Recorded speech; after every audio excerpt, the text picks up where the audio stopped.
Akkam jirtu hordoftoota sagalee tanaa annagaa kootii lafa jirtanitti nagaan isiniif haa baay'atu biyya keessas biyya ambaas kan jirtan isiniifis maatii keessaniifis nagaan haa baay'atu akkuma kana namoota baay'ee jaallattan nagaan hundumaa caalaa egaa har'as baay'ee isin fayyada kanan jedhu viidiyoo biraatiin deebi'ee dhufeera.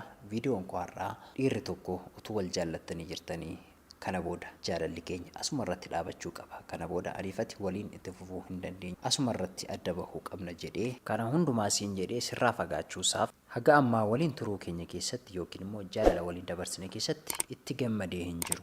Kanaaf asuma irratti dhaabuu qabna jedhee sitti haasa'uunsaa ati garuu asirratti isaaf jaalala dhugaa qabaachuu keetiin kan ati beektu. Kanaaf ati asirratti jaalala dhugaa waan isaaf qabduuf malee wal morkii yookiin immoo wal falmii uumuuf jecha miti. Kanaaf ati isaaf yaada gaarii yookiin immoo jaalala dhugaa otoo qabduuti inni garuu keessa kee gaafa baru si tuffachaa dhufuunsaa yookiin immoo sirraa adda ba'uu yaaluun isaa akkuma warqiin harkarraa qaban baalciidha jedhamu yeroo inni yaada akkasii kana burqisiisetti dhiirri kun akka inni gaabbu yookiin immoo gaabbii guddaa keessa akka inni galu mallattoolee si gargaaran yookiin immoo wantoota si gargaaruu danda'an wantoonni akka gaabbu isa taasisan si gargaaruuf bu'uura ta'anidha har'a kanan isinitti himu. Har'a wantoota kana yoon isinitti hime dhiirri kun ceepha'ee yookiin immoo qaana'ee akkuma kana gaabbee akka inni deebi'u kan isa taasisu. Dhaggeeffadhaa asirratti.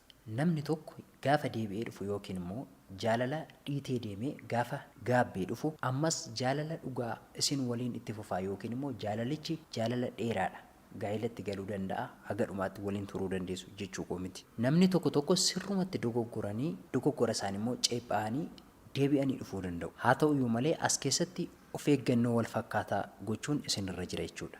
Akkuma kana dogoggora isaaniitti gaabbanii deebi'anii gaafa dhufan dabalanii ammas dogoggoruma kaleessaa sana hojjechuu warri barbaadan yookiin immoo irra deebi'anii dogoggoruma kaleessaa sana isinirratti appilaayi gochuu warri barbaadan ni jiru. Kanaaf of eeggannoo guddaa gochuu qabdu kanan isiniin jedhu. Anarraa adda baatee akkamiin akkas ta'uu dandeesse? Asirratti gaabbiin isaanii siin dhabanii yookiin immoo siin dhabuu isaaniitti gaabbanii deebi'u otoo hin taane isheen ana malee jiraachuu hin dandeessu.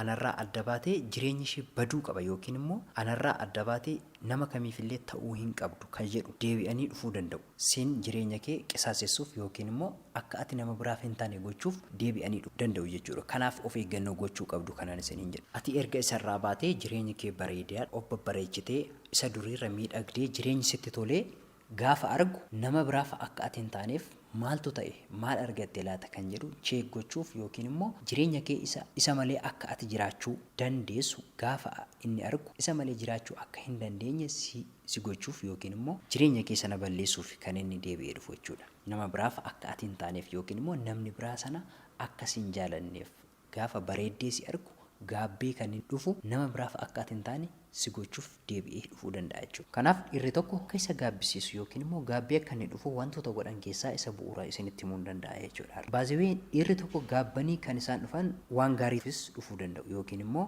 sirriidhuma isaa gaabbanii jaalala keen qabamanii deebi'anii dhufuu danda'u. Isa kanas hubachuun barbaachisaadha jechuudha. Kun immoo akka kana kan isa taasisu konfidensii ati qabdudha yookiin immoo konfidensii ati of keessatti horattedha jechuudha. Dhiironni tokko shamarran gaafa konfidensii godhattu waan jaalala hin beekne yookiin immoo waan isaan qabachuu hin dandeenye isaanitti fakkaatee isin dhiisanii deebi'uu danda'u. Gaafa nama biraa deebi'anii enjoy godhanii argan yookiin immoo gaafa faayidaan kee isaaniif galu deebi'anii dhufuu danda'u yookiin immoo akka ati nama gaarii tokko taate akka ati gaa'ilaaf taate gaafa hubatan deebi'anii dhufuu danda'u jechuudha. Kanaaf konfidensiin ati qabdu si fayyaduu danda'a jechaadha achi keessatti. Kun immoo caalumayyuu ofitti amanamummaa ati qabdu yookiin immoo konfidensii ati qabdu akka caalumayyuu siif dabalu taasisa jechuudha. Kanaaf gara viidiyoo kootti utuu hin galiin dura kaayyoon keenya shamarran kaayyoo qabdu shamarran boruuf biyyaaf taatu akkuma kana ofirraa haftee dhalootaaf dabartu akka taatanidha kaayyoon keenya. Kanaaf chaanaalii kana viidiyoon akka kanaa kana dafee akka isin ga'u yoo feetan chaanaalii kana subscribe akkuma kana immoo shamarroota biraatiif hin fayyada yoo jettan share gochuudhaan anas akkana jajjabeessitan jaalalaaf kabajan isin gaafadha. Gara viidiyoo kootan isin dabarsa. Shamarroonni keenya carraa qabdanitti carraa amma jirutti fayyadamuun isiniif baay'ee barbaachisaadha. Dhiirri tokko akka inni gaabbu yookiin immoo akka inni gaabbee deebi'u yoo barbaadde fedhii keessa isaa jiru yookiin immoo beenii keessa isaa jiru beekuun siif barbaachisaadha. Biddeena nama qoobsu eelee irratti beekama. Akkuma jedhamu dhiirri tokko gaafa si dhiisee deemu boru dhufa, iftaan dhufa, jettee eeguu otoo hin taane fedhii keessa isaa beekuun siif barbaachisaadha. Namni kun calqaba si dhiisee deemuu isaan dura si jaalachuu isaa yookiin immoo maaliif akka si barbaade adda baafachuun siif barbaachisaadha jechuudha. Kanaaf dhiirri tokko sin barbaadu jaalalli keenya asumarratti nu gaha. Asumarratti dhaabatu jedhee gaafa si dhiisee deemu irra deddeebitee kadhattee akka inni si haasofsiisu hin eeyyamin. Filannoon biraa gara jireenya kee gaafa dhufu isaan fayyadame yookiin carraa qabdutti fayyadame. Carraa isa kan kee hin taanetti hin dhiphatin. Carraan biraa gara jireenya kee gaafa dhufu inni sun si dhiisee gaafa deemu ati kan keetti fayyadame. Balballi gammachuu tokko yoo cufame kabiroo ni banama. Akkuma jedhamu ati carraa isa kan keetti fayyadame. Kan kee kan hin taanetti hin dhiphatin. Namni sun si dhiisee deemuun isaa siif faayidaa guddaa ta'uu danda'a. Kan kee huma dhufa. Kanaaf keessa kee dhaggeeffadhu. Dhiirri sun si dhiisee gaafa deemu dhiirri sun deebi'ee dhufa jettee carraa kee hin gubiin yookiin yeroo kee hin gubiin. Dhiira biraa barbaadi. Dhiira biraatiif carraa kenni. Maaliif umurii keetu gubachaa deema waan ta'eef. Kanaaf namni tokko gaafa si dhiisee deemu yookiin gaafa jaalala dhiitee deemu jaalala biraatti fayyadame yookiin carraa biraatti fayyadame. Jaalala dhiitanii jaalala biraa namoonni barbaada deeman nama xiqqoo waan ta'eef nama muraasa waan ta'eef kanaaf carraa qabdutti fayyadamuun siif barbaachisaadha jechaadha. Dursa kana beekuun sirra jira. Keessi kee isa waliin itti fufuu waan barbaadde qofaaf yookiin immoo waan ati isa jaallattu qofaaf isa hin eegin. Yoo deebi'ee dhufe immoo dogoggorri sun irra deebi'ee akka hin uumamneef of eeggannoo gochuun isiniif barbaachisaadha. Namni kun maaliif deebi'ee dhufe? Maaliif dura jaalala dhiitee deeme? Maaliif itti deebi'e dhufe? Ka jedhu keessa keessanitti gaaffii of gaafachuu qabu. Kanaaf dhiirri tokko akka deebi'ee dhufu yoo barbaaddan ofii keessaniif carraa kenna. Inni yoo deeme filannoon biraa akka jiruuf carraan biraa akka jiru yoo itti agarsiiftan yookiin immoo akshinii kana yoo fudhattan namni sun akka inni gaabbu yookiin immoo isa malee akka ati jiraattu yookiin immoo isa malee akka ati konfidensii irraa hafaa horattu yoo beeku deebi'ee dhufa. Namni kun hin gaabbu. Ana malee jiraachuu dandeessi. Anarraa adda baatee homti tokkollee isheetti hin dhaga'amne. Gaddaan jirtu, rakkachaan jirtu, dhiphachaan jirtu. Maal argatteet? Ana malees jiraachuu hin dandeessedha. Ka jedhu keessa isaatti uumama.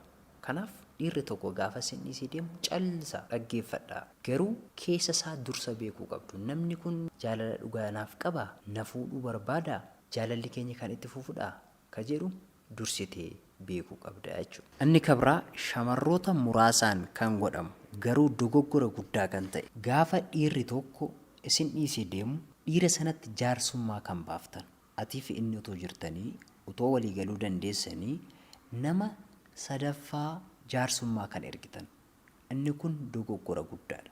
Namni kamillee jaalala keessatti waan sirrii dubbatee waan sirrii godhee isin araarsuu hin danda'u. Dhiirri tokko gaafa si dhiisee deeme yoo deebi'ellee sumaan araarama malee jaarsummaadhaan matumaallee sitti araaramuu hin danda'u. Isa kana matuma hin godhin. Dhiirri kun otoo siif gadda ta'ee otoo isatti dhagahama ta'ee waa'een kee otoo hin yaada ta'ee hamma sana otoo ati isaadhaaf taatu hamma sana otoo ati isaadhaaf gootu si dhiisee hin deemu ture. Kanaaf jaarsummaa erguun nama sadaffaa jaarsa itti baasuun matumaa dogoggoradha jecha. Ijoollummaa kee irraa kaastee wayi dargaggummaa kee irraas ta'uu danda'a. Hamma kana waliin dabarsitee isaaf jettee buutee baatee isaaf jettee kuftee kaatee kun hundumtuu isatti dhagahamuu didee si dhiisee kan deeme kun jaalala kaleessaa irraanfatee si dhiisee kan deeme kun jaarsummaadhaan natti araarama jettee wanta isin keessa dabartan siif isatu beeka malee namni sadaffaan sun yookiin namni jaarsummaa isin gidduu deemu sun beekuu dhiisuu danda'a. Inni garuu waan sana seenaa sana hundumaa irraanfatee si dhiisee deemee ati jaarsummaa itti ergitee natti araarama jechuun sobadha. Shamarroonni baay'een yoo dhiirri tokko gaabbee akka inni deemu feetu taatan dhiirri sun jaalala dhiitee deeme kanatti akka inni gaabbu feetu taatan matumaa jaarsummaa itti erguun barbaachisaa miti. Jaarsummaa erguu miti nama biraatti illee himuun barbaachisaa miti. Maaliif akka isin wal loltan yookiin immoo akka isin wal dhabdan nama biraarraa nama isinitti dhiyoo jiru irraallee yoo dhaga'uu baate fakkeenyaaf hiriyyaan kee tokko abaluu nagaa isheetii jettee gaafa isheen gaafattu turre mirga adda baanee jedhee gaafa isheetti himu akka ati isheetti hin himne gaafa beeku hammam akka inni gaddu yookiin immoo hammam akka inni keessa isaatti gaddu isatu beeka. Kanaaf gaafa adda baatu dhiirri sun akka inni gaabbu yoo feete hiriyyaa kee shamarraniitti illee hin himin, hiriyyaa keessatti dhiyoo jiranitti illee hin himin, namni kamillee akka inni beeku hin eeyyamin. Kun dogoggora isa guddaadha jechuudha. Yoo nama biraatti himte yookiin immoo nama jaarsa biraa itti baaste. miidhamuu keessan gadduu keessan nama biraatiin akka inni beeku yookiin immoo akka ati isa malee hin jiraanne kan isatti dhagahamu jechaadha. Kanaaf wanta kana matumaa akka kanaan beeksisuun isinirra hin jiraatu jechuudha. Namni isin dhiisee deeme kun nan fayyadu jedhee erga si dhiisee deemee ati gaafa jaarsummaa itti baaftu ammas deebi'uma akka sanatti si tilmaama jechaadha. Kanaaf konfideensii mataa keessanii horachuu qabu. Sirriitti akka isa malee jiraachuu dandeessan akka inni beeku gochuu qabdu. Kanaaf matumaa dogoggora akkasii kana gochuu hin qabdan jechuudha. Isin irra deebitanii hin kadhattu taanaan yookiin immoo jaarsummaa itti baaftu taanaan namni kun akkamitti deebi'ee dhufa? Akkamitti gaabbuu danda'a? Isin hin kadhattu. Dhiira tokko gaafa isin dhiisee deemu hin kadhatina. Calluma jedha isinis. Carraa biraatti fayyadamaa. Oopshinii biraatti fayyadamaa. Filannoo baay'ee qabdu. Carraa baay'ee qabdu. Isatti fayyadamaa. Nama sanarraa calluma jedha. Kanaaf namni sun akka inni gaabbee deebi'u gootu. Yoo kanan gootan taanaan hin kadhattu taanaan garuu namni kun akkamitti isin gaabbee deebi'u? Isin kadhachaa jirtu, ari'aa jirtu. Kanaaf shamarroonni keenya gatii keessan gadi hin buusinaa. Inni kabraa jaalala waliin dabarsitan sun keessatti jaalala mi'aawaa sana kunuunsa isaaf gootan gatii isatti baaftan sun hin kufiin, hin cabiin kan jettaniini sun wanti isaaf gootan sun hundumtuu akka isaadhaaf hin malle itti agarsiisa. Na amanaa wanta kana hundumaa yoo gootan dhiirri sun akka inni gaabbee deebi'u yookiin immoo wanta sanatti akka inni ceepha'u ni taasiftu. Kana immoo maaliin agarsiisuu dandeessu? Nama sana gaafa argitan yookiin gaafa namni sun akka tasaa isinii barreessuus danda'a, isiniif bilbiluus danda'a, yookiin immoo gaafuma qaamaan isa argitan iyyuu akka isa tuffattan dachaa agarsiisuu qabdu. Aakshinii inni agarsiisu sana dachaa agarsiisuu qabdu isin immoo yookiin immoo dachaa deebisuufii qabdu jechuudha.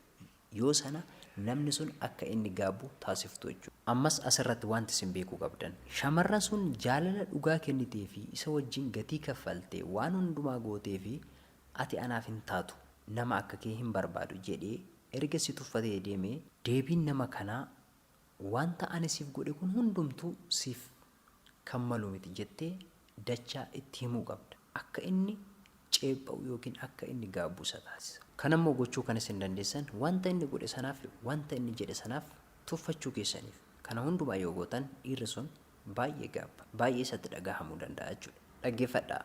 Wanti isin gootanii fi yookiin immoo gatii isin itti kaffaltan sun isaaf akka hin malle gaafa itti agarsiiftan namni sun akka deebi'u yookiin immoo akka inni gaabbu isa taasisa. Deebi'ee dhufuunsaa sunoo faayidaa siif maal qaba? Ammas waan ani isinitti himu dhaggeeffadhaa. Waan jaallattan qofaaf yookiin immoo waan isa wajjin jiraachuu feetan qofaaf ammas deebitanii fedhiin keessan isin irratti dhiibbaa uumuu hin qabu. Nama kana ammas shakkuu qabdu, marammaruu qabdu, sirriitti xiinxaluu qabdu. Maaliif akka inni deebi'e? Tokkoffaa faayidaa sirraa argatu sana dhabuudhaan deebi'ee dhufuu danda'a. Lammaffaa immoo namni inni barbaadu sana yookiin immoo nama si caalte jedhee dhaqe sana akka kee ta'uufii dhiisuu dandeessi.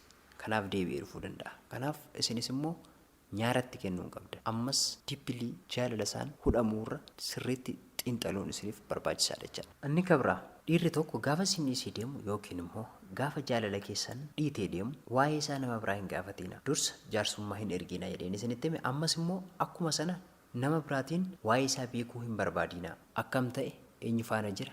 Eessa jiraata? Waa'ee isaa dippilii beekuu hin barbaadin. Sin fayyadu. Namni kun kan kee miti baqaa si dhiisee deemeera. Namni kun si waliin hin jiru. Kanaaf waa'ee nama sanaa beekuun matumaa sin barbaachisu.